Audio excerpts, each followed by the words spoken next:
Hey, there goes one of those petticoat soldiers now. Yeah. My sister wants to join the WACs. What do you think of that? She's crazy. What the devil's a woman want to be a soldier for? Just a waste of time. This is a man's war. What sort of jobs can they do? What sort of jobs can we do? Take a look, mister. X-ray technicians, inspectors of Army meat, teachers schooling our soldiers. WACs are classification experts, assignment interviewers. So this is a man's war, is it? WACs are at work on every sort of Army vehicle, doing every sort of motor transport job, testing walkie-talkies, testing radio tubes. Those are just a few of the jobs they do. There are 239 more. Hey, you two armchair generals on the porch, here's something more for you to think about. Listen.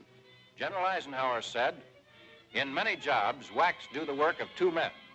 The Army needs and can use all it can get. And listen to the women of the United Nations. They, too, have some ideas on the subject.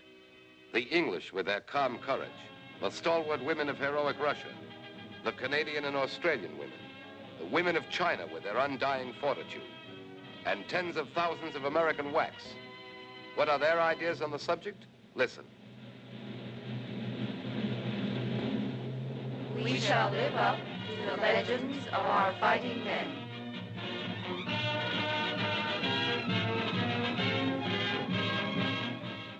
Where did these thousands come from? Where will the United States Army get thousands more? Thousands to back up manpower for battle abroad. Who are the women who will help retain the needed manpower for the production battle at home? Who are the women who will help fight our country's war? It's Mary Jones, and Jane Doe. It's the idle housewife and the girl next door. Oh, yes, it's your war, too, Miss and Mrs. America. Here at Fort Oglethorpe in Georgia, one of the most beautiful Army posts in the world, we, the newly hatched WACs, gather to learn what all the shooting's about. Our kind of shooting. From morning till night, we hustle through a very novel, interesting life.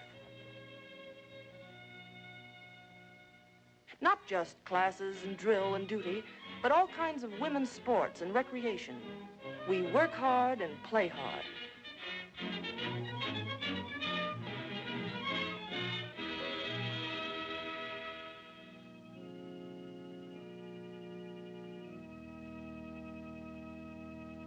We learn that the Army's privileges as well as its hardships are ours.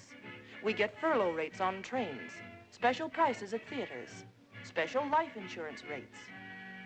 We know that the rumors about the WACs are so much hot air. All the time. Talking stockings Scratch that one out. Off-duty, rayon, or whatever you can get. You can't use makeup. No rouge. No lipstick. No nail polish. No rouge. No lipstick. No nail polish. No rouge. No lipstick. No nail polish. No rouge. Toss that one in the ash can. Everybody's hair is alike. The same old hairdo, the same old hairdo, the same Nonsense. Our hairdress is up to us as long as it's neat, smart, and off the collar. All work and no fun. All work and no fun. Strictly Axis propaganda.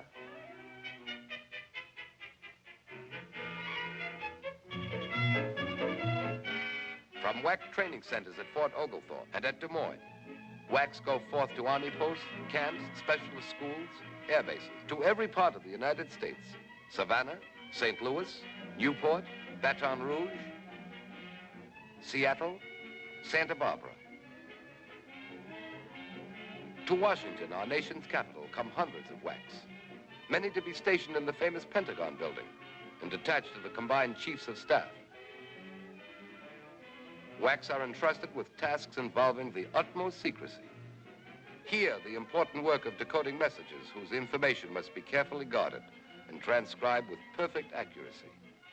At Aberdeen Proving Grounds, valuable men have been released for combat duty by WACs, inspecting mammoth tanks, computing ordnance firing tables for the light, accurate American carbines, the carbines that have canceled the effectiveness of many a Nazi and many a Jap. Here, they also check the efficiency of remote control units and make secret ballistic measurements. These are just a few of the important and interesting jobs done by WACs.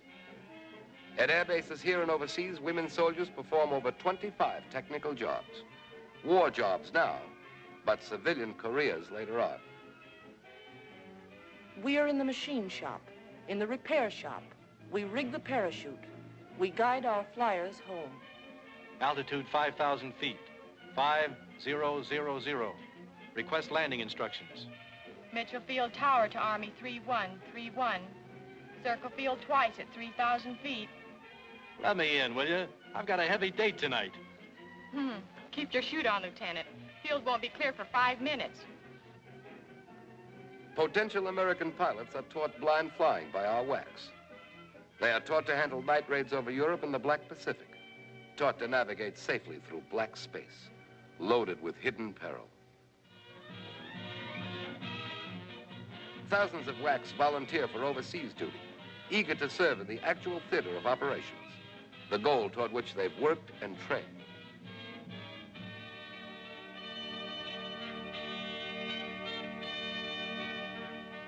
Wherever the American armies will go, WACs may follow.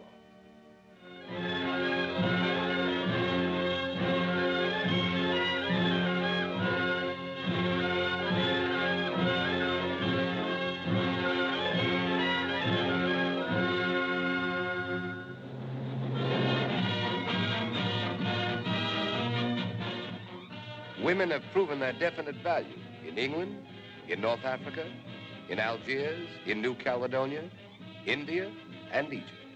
Every WAC making the war shorter by a month, a week, a day, a minute. Yes, wherever the American armies will go, WACs may follow. To Berlin and Tokyo, too. Ladies and gentlemen, General Marshall. The Women's Army Corps is an integral part of the Army of the United States, and its members, who are soldiers in every sense of the word, perform a full military part in this war. There are hundreds of important Army jobs which women can perform as effectively as men. In fact, we find that they can do some of these jobs much better than the men.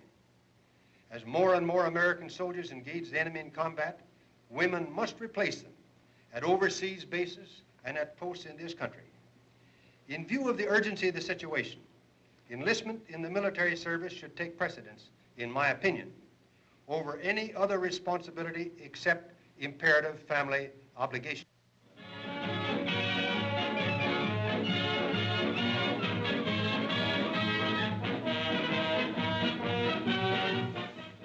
In 1918, we were on the sidelines.